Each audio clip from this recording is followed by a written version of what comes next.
Oh, hello. Excuse me. So, this is the Blackberry Priv. The Priv is the first phone from BlackBerry to run Android. Now, previous BlackBerry phones, such as the BlackBerry Z30, the Q10, the Passport, they had the ability to run Android apps, but they didn't run Android. So, follow me. So, the Priv is actually a kind of a cool BlackBerry. You see, it's a QWERTY slider. Now, in the Android world, we don't see a lot of QWERTY sliders anymore. They kind of died out of fashion.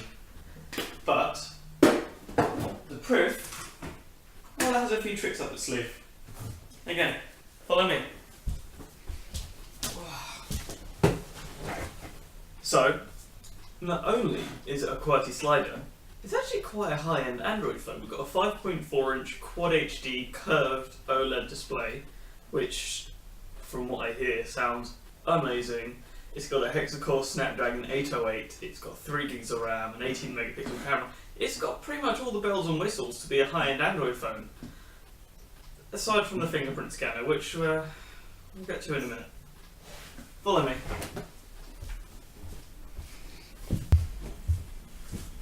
Not only all of that, but it does it without being thick or heavy, and you probably don't want to follow me in here. Sorry guys.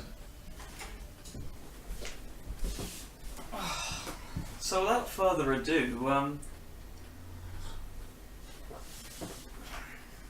guess we should probably just open the box. So, here we are, the Priv box. It says Priv, privilege and privacy. BlackBerry can never really decide what they want Priv to mean, so they kind of switch back and forth. I think it means both. I'd rather they just called it privacy or privilege. BlackBerry powered by Android. We have identifiable information. We have a sticker here, nothing on the top, nothing on the bottom. There's this really nice like embossed BlackBerry-esque pattern. I don't know if you can see it. Yeah.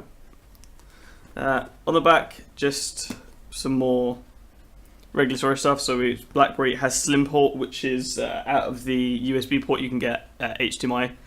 Qualcomm gets the Snapdragon 808, Qualcomm Quick Charge 2.0, which just means it can charge super fast. Coming out of the box, there is no padding or anything inside, but it's a nice sturdy package. All right, in here, I'm assuming this is a quick start guide. Yeah, wow. This is way bigger than I thought. Just like a load of stuff that I'm not going to read. But that doesn't mean that people shouldn't read. Wow, this is like the hardest thing in the world to try and fold back up. I'm sure there's a joke in there somewhere, but I am far too tired to try and make that now. And here is the piece de resistance. This is the Priv itself. This thing is big. I mean, it looks big in photos. What do I have around here I can show you? This is a 2015 Moto G. So this is a 5-inch Moto G. Actually doesn't look too big compared to the G. It feels way bigger. It's a fair amount wider. It is a bit taller. So it's actually a fair bit thinner. But yeah, the 5.4-inch Quad HD curved AMOLED display. We have that front-facing speaker here, and we have that keyboard. Cannot wait to try this out. On the bottom, we have the Slim port-enabled micro USB port. Sadly, there's no USB-C. I am actually really upset there's no USB-C, but it could be worse. There is a 3.5mm headphone jack where it should be on the bottom. That means on the top we have a microphone. I'll put it that way you can see. We have the SIM tray and the micro SD slot. On the back we have the 18-megapixel Snyder Jack camera. Wow, I forgot the word for camera there. We have the dual-tone LED flash. As you can see, one's amber and one's a whiter light. We have the BlackBerry logo, and again we have this kind of carbon fiber glass weave. There is play behind it.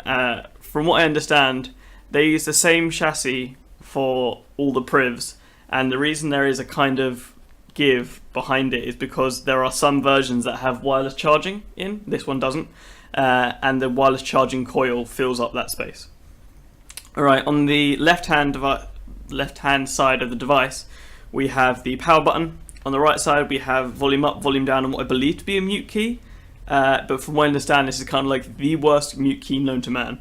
So I'm just going to put this down on the side for the moment. We have what I believe to be the most boring stuff in the world, which is just more documentation. Alright, under here, we have the SIM removal tool, always very useful if you don't have one. I'm sure you can find one somewhere. In here, again, just more paperwork. Again, no one's going to read it, so we just kind of leave it.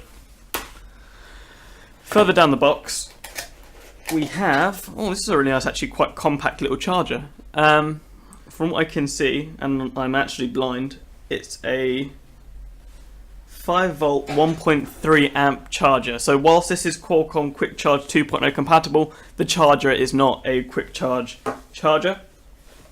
We have standard micro USB cable.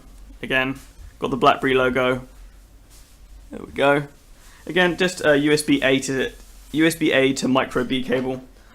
And lastly, if I can get them out of the box. Oh well, these actually look like really nice headphones. I have this weird thing about using headphones with review devices, because I always find it, like if I've got to send the device back, I don't want, especially like with in-ear earbuds, I found it really kind of weird, because I want to use them to see what the quality of them like is. But there's something weird to me about, whoop, I just dropped that. There's always something weird to me about sending something back to someone with lots of my DNA on it. Anyway, that was the Priv unboxing. I very much look forward to playing with this, and the review will be up on MobileTechTalk, mobiletechtalk.co.uk in the next few weeks. Toodle pip.